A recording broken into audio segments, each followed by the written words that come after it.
Hello everyone, আজকের রেসিপিটা হতে চলেছে পোলাওয়ের। সো পোলাওয়ের জন্য আমি এখানে চাল নিয়ে নিয়েছি, গোবিন্দভোগ চাল। আর এখানে বাদাম আছে, বাদামটার খোসাটা ছাড়িয়ে নিতে হবে। আর এখানে যা যা প্রয়োজন সবকিছু নিয়ে নিয়েছি। আর এখানে মশলা দেওয়া আছে আদা আর লঙ্কা বাটা।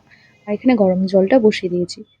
দেখো তো, চালের মধ্যে হলুদ, লবণ, লঙ্কার গুঁড়ো দিয়ে দিতে হবে। দিয়ে তারপরে মশলা অ্যাড করতে হবে, দিয়ে ভালো মতো ম্যারিনেট করে এটাকে রেখে দিতে হবে। দিয়ে চালটার মধ্যে বাদামটা দিয়ে আর মশলা বাকি সব যা ছিল সব মিক্স করে রাখতে হবে।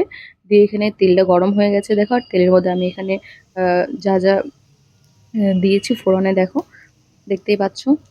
দিয়ে আমি এখানে চালটা দিয়ে দিই। দিয়ে চালটা দেওয়ার পর ভালো মতো এটাকে মিক্স করতে হবে।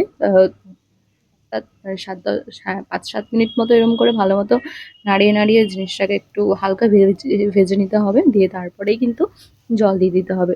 দিয়ে দেখো তো, আমি এখানে জল দিয়ে দিয়েছি। দিয়ে একবারে জল দিতে হবে না কিন্তু। আর মনে রাখবে, চাল যতটা দেবে তার থেকে ডবল কিন্তু জল লাগবে। তো কেউ যদি ২ গ্লাস চালের করো তো সেখানে কিন্তু ৪ গ্লাস জল অবশ্যই লাগবে। আর জল কিন্তু একবারে দিয়ে দেবে না। দিয়ে দেখো, আমি হালকা হালকা করে জল দিয়ে দিয়ে এটা এরম হয়ে এসেছিল। দিয়ে আমি অনেকক্ষণ নামিয়ে রেখে দিয়েছিলাম, মানে যতক্ষণ না ঠান্ডা হয়।